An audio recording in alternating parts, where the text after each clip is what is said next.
নির্বাচনী প্রচারণার শেষ দিনে রাজধানীতে ব্যস্ত সময় কাটিয়েছেন বিএনপি চেয়ারম্যান তারেক রহমান। এক প্রান্ত থেকে আরেক প্রান্তে ছুটেছে তার গাড়িবহর। সোমবার সকাল 11:30টায় ঢাকা 17-র বনানী থেকে জনসভা শুরু করেন তারেক রহমান। বলেন, আইনশৃঙ্খলা ও জননিরাপত্তা নিশ্চিত করাই বিএনপির অগ্রাধিকার।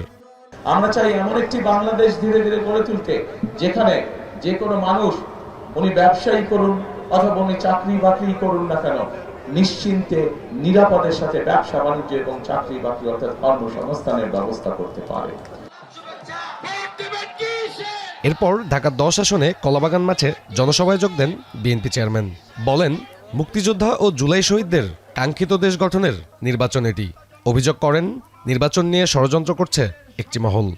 এই নির্বাচন হতে হবে বাংলাদেশের মানুষের ভাগ্য পরিবর্তনের নির্বাচন। প্রিয় ভাই বোনেরা, জুলাই অভ্যুত্থানের যারা হতাহত ব্যক্তিরা আছেন, শুধু তাই নয়, 1971 সালের স্বাধীনতা যুদ্ধে যে সকল শহীদ হয়েছেন, তাদের যে প্রত্যাশিত বাংলাদেশ আছে, সেই বাংলাদেশ গড়ার নির্বাচন হচ্ছে 12ই ফেব্রুয়ারি। ঢাকা 8 আসনে তৃতীয় জনসভা করেন তারেক রহমান। রাষ্ট্র সংস্কারে দলের কর্মপরিকল্পনা তুলে ধরে তিনি বলেন, সরকারে গেলে কঠোরভাবে দুর্নীতি দমন করবে বিএনপি।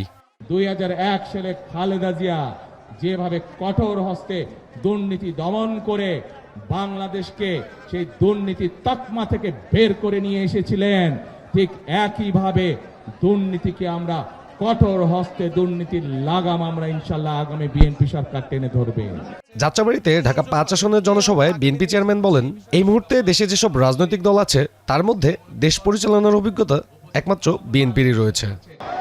আমরা অনেক রাজনৈতিক দলের অনেক সুন্দর সুন্দর কথা শুনি, অনেক মধুর মধুর কথা শুনি, যেগুলো কথা শুনলে আমাদের হয়তো ভালো লাগে, আমরা জোরে জোরে হাততালি দেই, কিন্তু দেশ পরিচালনা অত সহজ ব্যাপার নয়। এছাড়া এদিন বিএনপি চেয়ারম্যান ঢাকা 9-এর বাসাবো ও ঢাকা 4-এর জুরাইনে পৃথক দুটি জনসমাবেশে অংশ নেন। সবশেষ রাত 10টায় লালবাগে শেষ নির্বাচনী জনসভায় অংশ নেন বিএনপি চেয়ারম্যান। আগামীর বাংলাদেশ বিনির্মাণে নানা পরিকল্পনা তুলে ধরার পাশাপাশি সকাল সকাল ভোট কেন্দ্রে গিয়ে ভোট দিতে উদ্বুদ্ধ করেন ভোটারদের। শেষ সময়ে সরগরম ভোটের মাঠ। রাজনৈতিক দলগুলোর কর্মসূচি শেষে এখন অপেক্ষা ব্যালটে নিজেদের অবস্থান জানান দেয়া। ভোটারদের প্রত্যাশা 12ই ফেব্রুয়ারি সুষ্ঠু নির্বাচনের মাধ্যমে বেছে নেবেন আগামী নেতৃত্ব।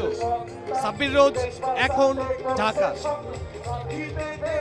কালার এক্সপার্ট এবং ডার্ক জ্যাপ সমৃদ্ধ অরিক্স অ্যাডভান্স ডিটারজেন্ট পাউডার, আপনার লন্ড্রি এক্সপার্ট।